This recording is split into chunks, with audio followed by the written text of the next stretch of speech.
Parliament ముగియంగానే వచ్చిన మీడియాలో కనబడతలేడు రఘునందన్ అనేది తప్పు. అవకాశం రాలేదు కాబట్టి కలవలేదు, పార్లమెంట్లో ఉన్నా కాబట్టి మాట్లాడలేకపోయినా.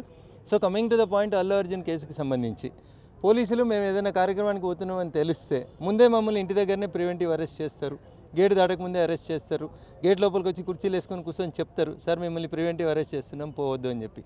అట్లే ఆ రోజు జరిగినటువంటి సంఘటనలో ఒకవేళ సంధ్యా థియేటర్ యాజమాన్యము పోలీసుల నుంచి అనుమతి తీసుకోకపోతే అల్లు అర్జున్ గారిని ఇంటి దగ్గర ఆపాల్సింది, గేటు దగ్గర అరెస్ట్ చేయాల్సింది, ఏదైనా చేయాల్సింది. చేయకుండా కొంత పోలీసులు కూడా ఆయనకు అభిమానులుగానో ఉత్సాహంగానో ఒక హీరో వచ్చిండనో ఇంత జరుగుతుందని ఎక్స్పెక్ట్ చేయక ఏదో తొందరపడి గేట్లు తీసిండ్రు. జరిగిన సంఘటన దురదృష్టకరం. రేవతి కుటుంబానికి ప్రగాఢమైనటువంటి సానుభూతిని సంతాపాన్ని తెలియజేస్తున్నాం. ఆ తల్లిని ఆ చెల్లెని తిరిగి తీసుకురాలేం, ఆ కొడుక్కి మనం అందించలేం. నిజంగా అది బాధాకరమైనటువంటి ఘటన.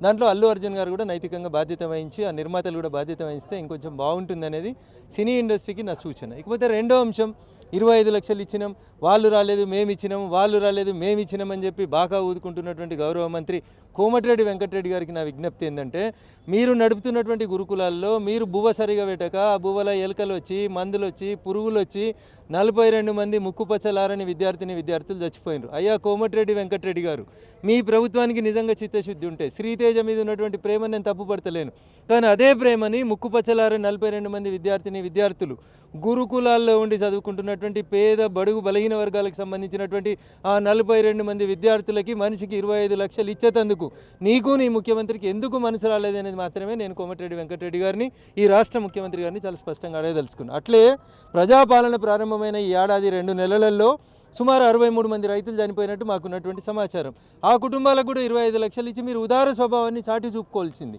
కానీ ఒక్క శ్రీతేజ దగ్గరికి పోయి పిన్ పాయింటెడ్గా ఒక నటున్నో ఎవరినో అరెస్ట్ చేస్తే ఆయనకు జనాలలో సానుభూతి వస్తే దాన్ని దిప్పుకొట్టేందుకు అసెంబ్లీలో 15 నిమిషాలు వాళ్ళ గురించి కాదు ముఖ్యమంత్రి గారు మాట్లాడాల్సింది, ఒక సినీ నటుడి గురించి కాదు నువ్వు మాట్లాడాల్సింది.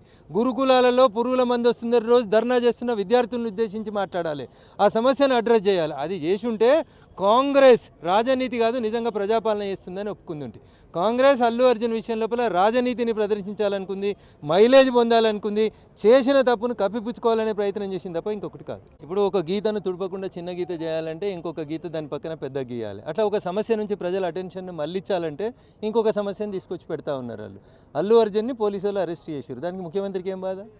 చట్టం తన పని తాను చేసింది, పోలీసులు అరెస్ట్ చేసిరు, కోర్టు బెయిల్ ఇచ్చింది. నువ్వెందుకు దానికి అసెంబ్లీలో 15 నిమిషాలు అంత ఆవేశపడి మాట్లాడాల్సినటువంటి అవసరం ఏముంటుంది? ఆ రిటైర్డ్ అయ్యిండో సర్వీసులు ఉన్నాడో తెలియని ఒక సీఐ తోటి నానాయాగి చేయాల్సినటువంటి అవసరం ఏముంటుంది?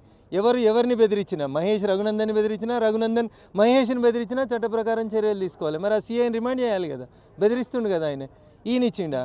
ఈ సీఐ కొలువులోకి రాకముందు బంజారా హిల్స్లో సినిమా ఇండస్ట్రీని రమ్మని అప్పుడు ఉన్నటువంటి పాలకులు ఇచ్చారు భూములు. ఇప్పుడు నీకేం నొప్పి అవుతుంది? ఆ సినిమా ఇండస్ట్రీతో తిరిగింది మీదే, ఈ రాష్ట్ర ముఖ్యమంత్రి కదా.